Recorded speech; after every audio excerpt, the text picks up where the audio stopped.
Welcome to the Dr. Stacy Show, where we are talking about all things faith, love, and wellness as it relates to raising kids. I'm your host, Dr. Stacy, and today I am super excited to have with us Coach CeJay Bromell. And Coach CeJay is actually born and raised in Conway, South Carolina. He's a personal basketball trainer, and he helps youth improve their basketball skills, develop knowledge about basketball, but also works through mentorship, fellowship, and helping our young kids to develop. He started Nxt Lvl Basketball-Training program to help kids find their way using the game of basketball. Coach CeJay, thanks so much for being with us today. My pleasure. Thanks for having me. Well, Coach CeJay, before we've been talking in this pre-show, and I'm super excited, talk to my audience about your why and this connection of even your spiritual connection with basketball. My why is really to go as far as like when I was a kid, I always had a really great work ethic. I always wasn't the best kid out there on the court. I started getting good when I was like probably like fourth, fifth grade. So a little bit before then, I always used to get bullied a lot. You know, you're not good, and I never get picked up. But then as I start working on things on my own, start learning the game for what it is, by just watching people on TV or watching people who were good. I'm like, okay, so I think that's the way you're supposed to play. So next thing you know, I started playing, pick up more, help build my confidence. I knew where I was going wrong at in certain areas, so I would attack those weaknesses and turn them into strengths. And then next day, you know, I started making a lot more friends, and then they start believing in me more because of my passion, my dedication for the game of basketball. And even way before then, as far as I can remember, my grandma and mom will always tell me when I first came out the womb, I always had a ball in my hand. You know, it's just they always knew, along with God, they knew I was going to do something special with that ball one way or another, and I just wouldn't let it go. Then when I got into high school, I went into cardiac arrest my junior year. So back in 2015, I went into cardiac arrest. The paramedics and the doctors couldn't tell me exactly what necessarily happened. I guess that was just my time and luck ran out because I overly exhausted myself by just working out, playing. But then I was going through stress, and you deal with things off the court as well, like in terms of like things at home or things at school and just life in general. It could be hard for a lot of us. So I wasn't really having anybody really kind of put that positive note in my ear. It was just always me. I always had to pull myself out of it. So I just relied on basketball a lot to help me get through those rough days. Then next thing you know, while I was on the other side, before I woke up in the hospital, I had a conversation with really my inner self. But I believe it was God's voice, just interpretive, my voice, basically saying your time is not done. I got something else in store for you. Just trust me on this. Give it time. So next thing you know, I came back to life. And then right when the doctors were about to pull the plug, that's when I opened my eyes. So it was a very tough decision for my family to go through that. Yeah. And then they say, you know, I just woke up and I started screaming like to the top of my lungs. But I would say for those who can relate in basketball, you know how you get fouled and then you make an and one shot and then you yell it out. That's basically what it was. It was that type of I'm here, right? Just like, and I just couldn't believe it. Then I had to go through therapy and learn how to really talk, how to walk. The only thing I could do at that point was just kind of make a noise with my voice, basically, at that time. Then, by the grace of God, I'm the man that you see today. Then it definitely took me time to kind of overcome not playing anymore. As soon as I got out the hospital, I tried to play again. Wow. And again. And again, going in and out the hospital, playing with my life. And I feel like at that point, too, I was playing with God a lot, which I had no intentions to. The next thing you know, you're just like, you know what? Just stick to coaching. Just stick with that, and I'll give you a more righteous life, a more righteous way of life. So next thing you know, I just kind of just put my sneakers up and then just started focus on the kids more. And next thing you know, I just found more peace in my life with that than me playing the game of basketball. So that's why I feel like intuitively and spiritually it found me. And that's why I feel that's what my heart and that's what my purpose and my why is. Man, CeJay, you just gave me so much, right? And I'm going to unpack it because even for a junior in high school to go through that type of experience, talk to us a little bit about where you were, even like that struggle of having to give up the game mentally, because that's huge. It was a lot because a lot of people relied on me, especially with me being one of the top players in the state and in my class. A lot of people just tend to think that I still got it because I'm young. A Yeah. lot of people that they see the outside, I look okay, but on deep on the inside, you're just lost. You Mhm. just kind of did it because everybody else told you, hey, you should go hoop. Of course, obviously, you growing up, that's not like a great idea, but my brain didn't come to until I got a little older. So next thing Mhm. I just stop doing it. I love the game always, but it's like when I teach other kids and I kind of see them going through similar patterns to what I went through, it's like, okay, I have the ability to stop this. I have the ability to help change that. So of course I couldn't change myself, but if I could change another kid, I'll take that. And it's almost like I changed myself in a sense. Yes. And that is, and I love that even in that moment you said, "Okay, I can't play." So some people would have just given up on basketball, right? Like they would have been so hurt, so like defeated to say, "You know what, Lord, why are you doing this to me? I'm done." And you heard God say, "No, no, you're not done. Don't put you can put the shoes aside, but don't give up the game," right? And Exactly. Yep. changing that focus and energy even to say, "Okay, let's support others in basketball." And CJ, you just said something too, the hoop dream. And I always talk about that and the pressure that we feel when sports are something that we're good at, right? You're like, I'm great in the state, I'm doing well, right? And then to have this happen, Mhm. what's that pressure like for kids? It's a lot of pressure because some of their families just rely on them to play on just that one sport or Mhm. multiple sports. Like we have to make it out. There's no other option. Yeah. They would feel disappointed if you didn't make it out to a point where you guys gonna have a better living for yourselves. And a lot of parents kind of live through their dreams and hopefulness through the kids too. And I feel like it's just a lot of pressure on kids.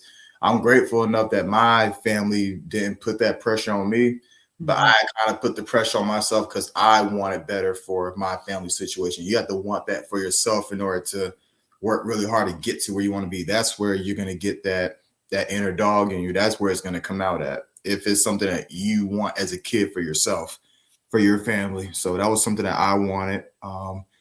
So that's just the kind of way I went about it.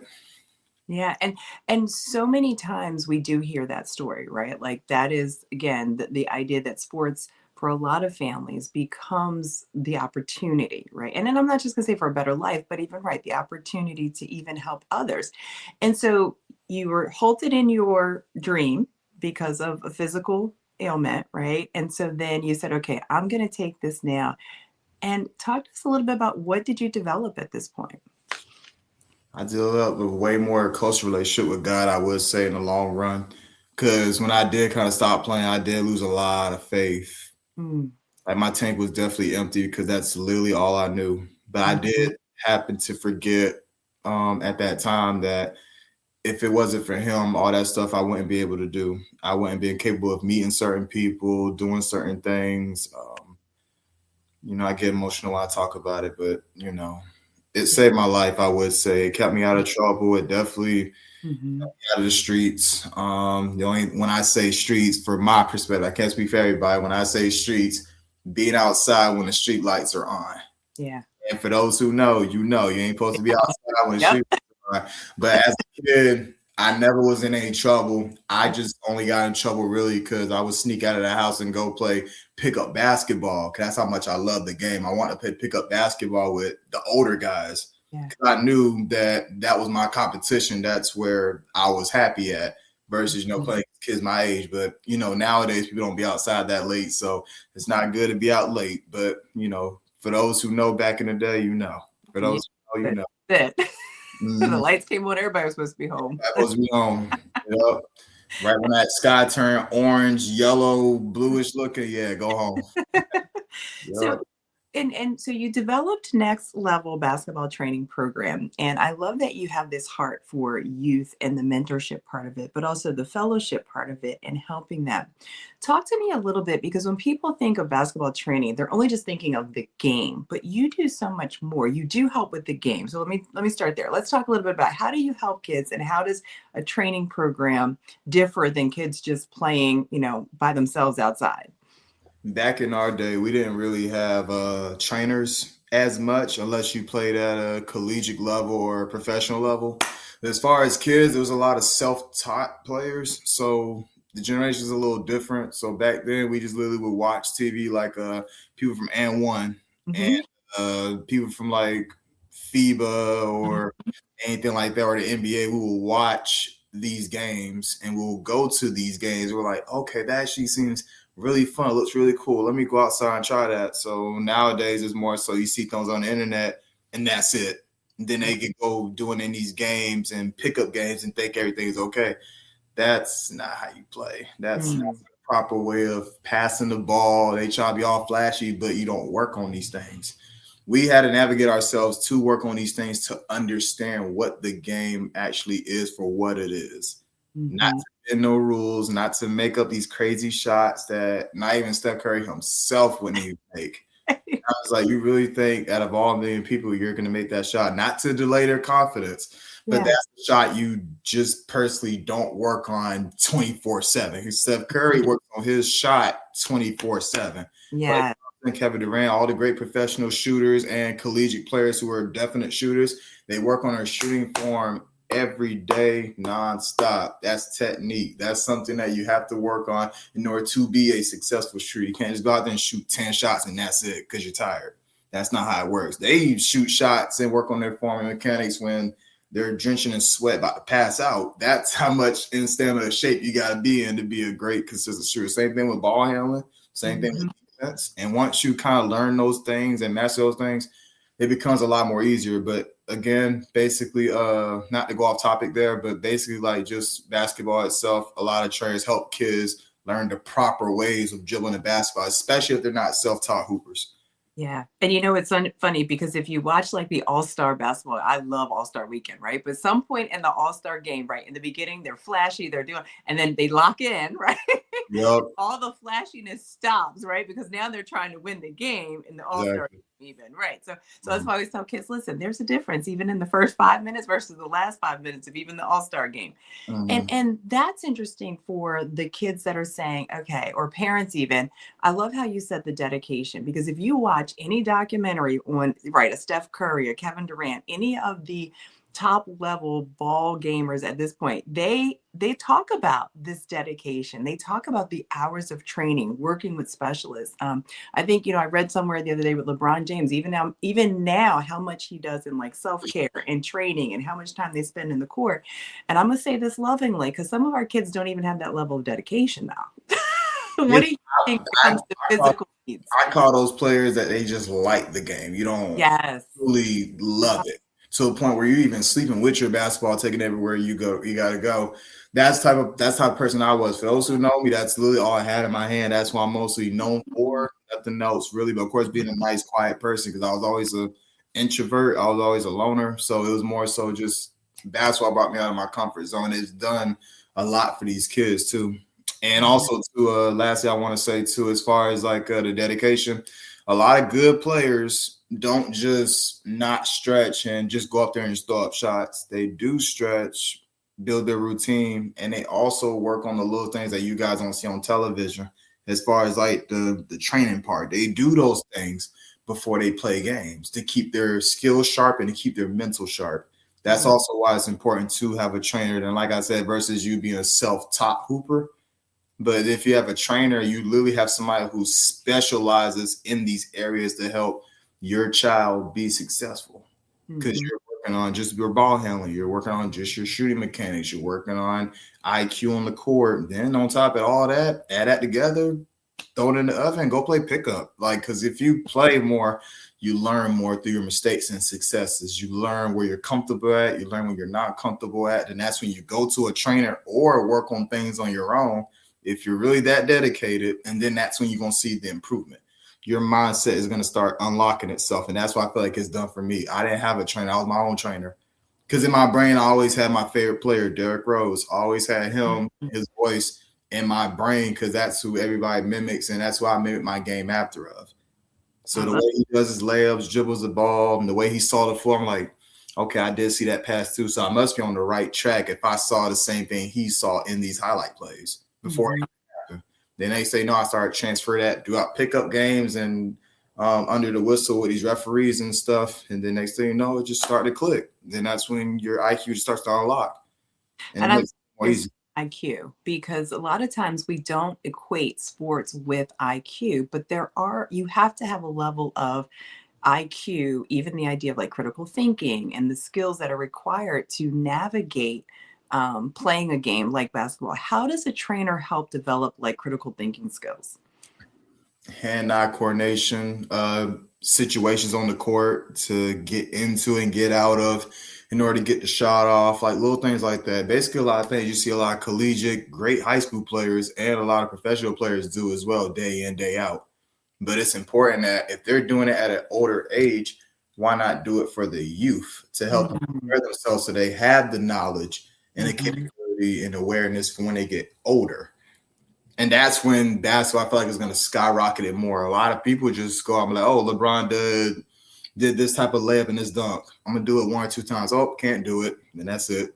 You got to keep going until you feel it. Everybody's not going to do the same layup like LeBron James. Nobody in the world really is averaging like being 6'8", 6'9", 250 pure weight. Nobody's not really built that way. Okay, then how can I do it off of your size? You got to find your way. There's only one Curry in the world. There's only one Kawhi Leonard in the world. What about you?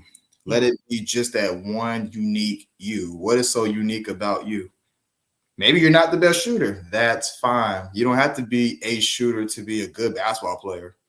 You could have a nice little free throw game. That's very important. You can be a person that like to set screens, go for layups, pass the ball. You might be somebody to help get teammates open. You're probably the best defender, best rebounder, etc. Like that's what's make people unique. Dennis Rodman's not the best shooter. He's the best rebounder known to man in basketball.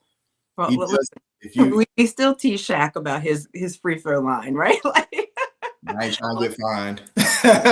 Nice play. But but shout out to Shaq. Definitely shout out to Shaq for someone who at that time used, because back then that game was physical in that era. So it's more so of using your size. Yeah, his strength. Your advantage. He didn't have to shoot a shot. Yeah, and I love how you're saying that. Find what you're good at even in the game. And that's part of, I think, when you talk about a trainer or a coach and someone being able to say, because we get locked in, right? Kids will see and say, oh, I have to be the Steph. I have to be able to do the 3 points. And that's all. And that may not be their strength. And they may not be, that's how they're built and designed. I always think about Allen Iverson, right? And just, hey, listen, he's not built like Shaq, but he had a purpose and he did what he needed to do on the court. And again, Hall of Famer for sure. That's it. How young, and I just, this always fascinates me, how young do you work with kids when it comes to basketball training? The youngest client I had was 2. Whoa. Talk to us about a 2-year-old. Like, what do we do and how does that help develop from a developmental perspective for kids? Coming from a kid who actually came out, like I said before, came out the womb basically with a ball in his hand, I know what it's like to have somebody that's very passionate about this game. If you're super duper passionate about something, you're bound to listen. A lot of people think, oh, they're a 2, 3-year-old. They probably gonna act up and not pay attention. It's the way you gotta talk to them. Not every 2-year-old you have to talk to is gonna be the same. Some you might be a little rough around the edges. Some you might have to be soft and gentle. At least they understand the point. Then as they get older, that's when things start to change. It's a level of trust. If a player trusts you, that's when everything builds. Not as you being their friend, but they have to understand, you being their coach. Because I train a lot of 2-year-olds where it's like they'll lock in, and they'll listen. Like, how do you do that? I'm like, yes, that's just God's touch. It's just the way you gotta talk to them. I'm not the type of coach, period. All my kids know this, unless you really are not locked in, period. If you goof around, that's the only time I yell.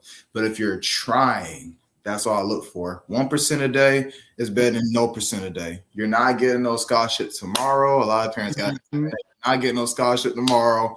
We're not going to being on NBA draft next week. Give them time to grow. Give them the tools. Invest in your child. Because a lot of players who are successful now, they had trainers.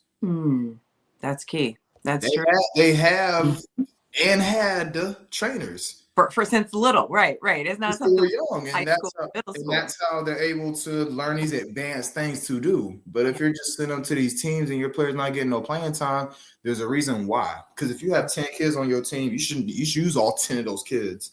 Mm-hmm. But is your child actually working outside of what you're doing with your team? If they're not working on their flaws, because nobody's perfect. You might have had one bad practice. Okay, take notes. Where did I go wrong at? What does coach need from me in order to get this playing time? Then when my moment comes, what did I learn? How can I take what I have learned onto these games? That's where it comes to IQ at. You have to remember these things. That's like preparing for a test.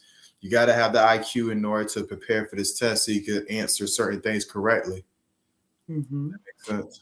Yeah, and you know what, Coach CeJay, I always talk to the parent that's like, why are we putting so much emphasis on sports, and why are we pushing kids in sports? And I'm always on the fence of, because you know what, for some kids, that sport keeps them connected to community, it keeps them connected to education, it gives them mentorship and opportunities that they would not have any other way. Exactly.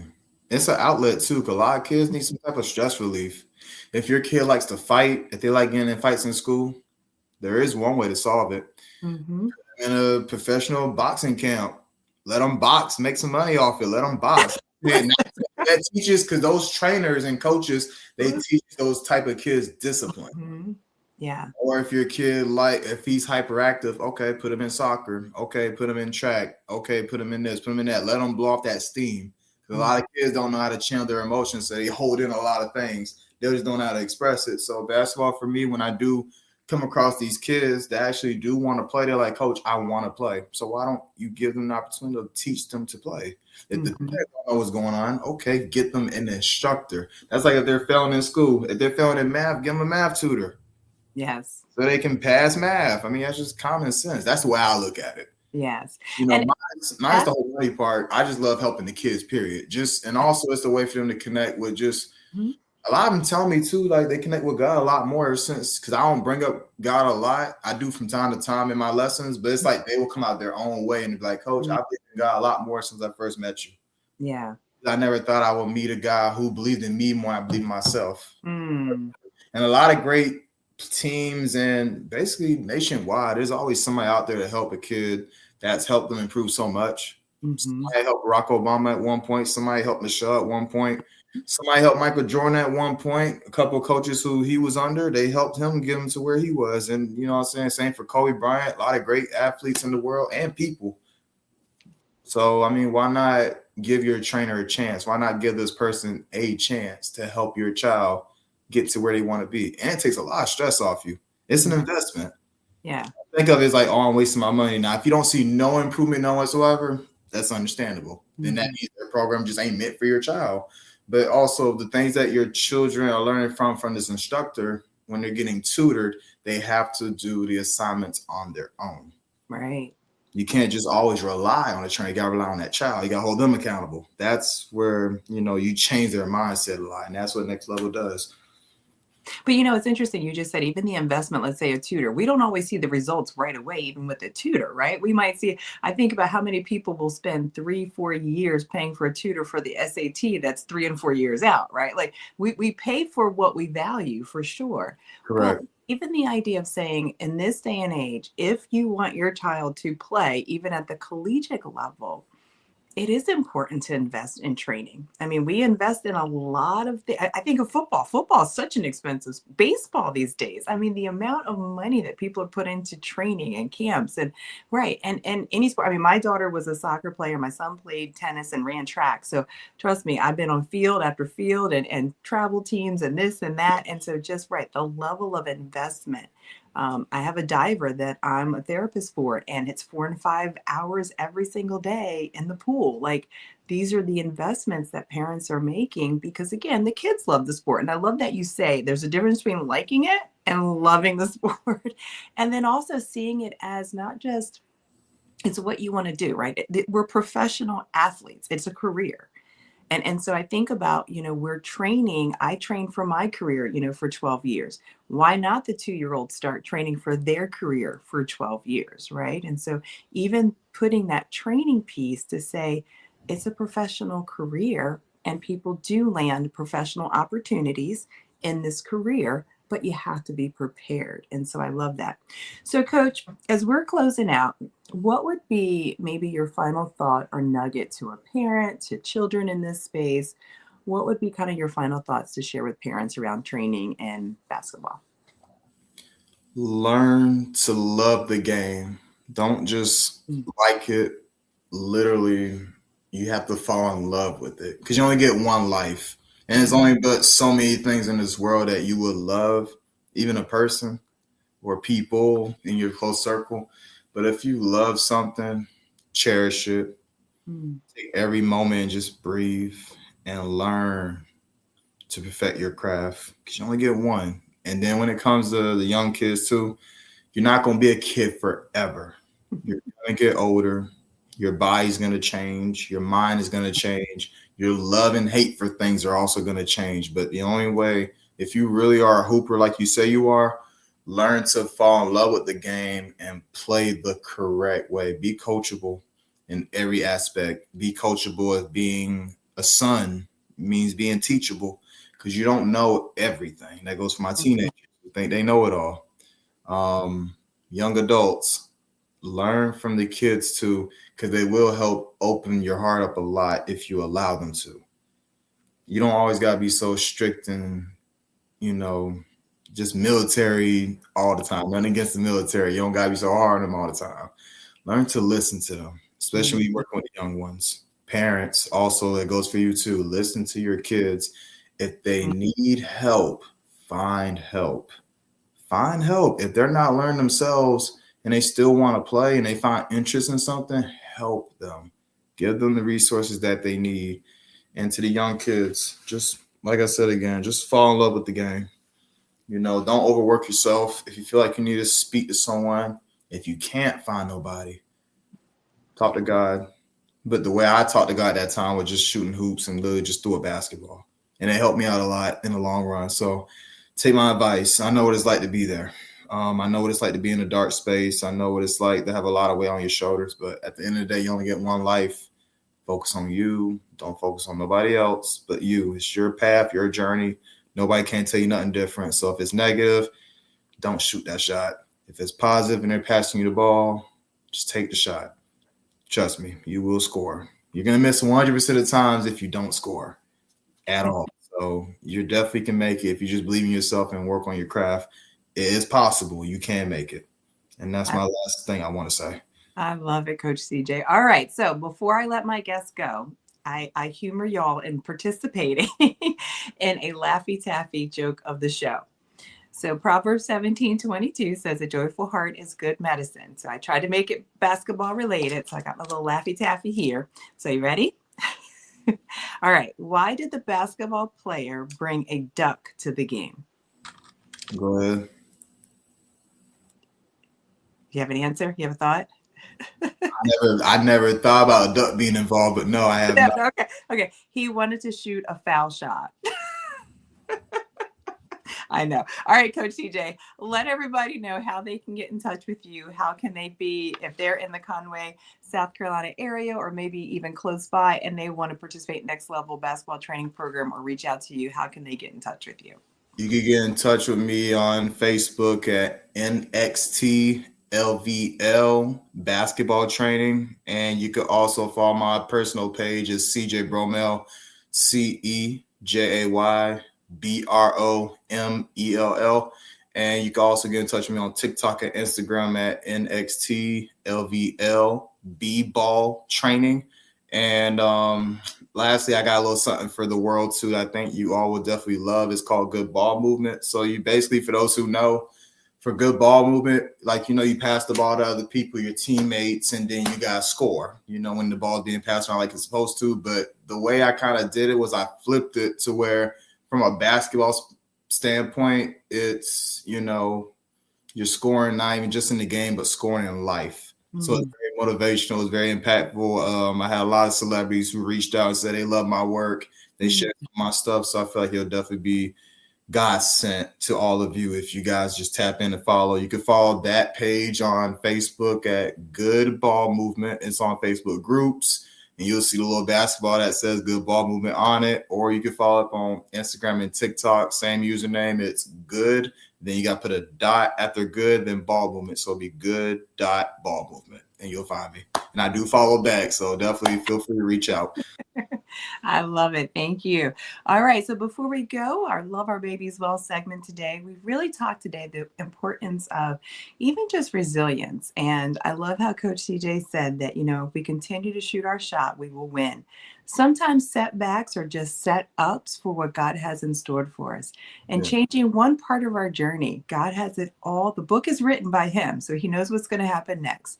Be patient, trust the process, and trust that God is working it all out for your good. Thanks so much for tuning in today to the Dr. Stacy Show. Until next time, keep the faith, love the babies, and pursue wellness. My pleasure.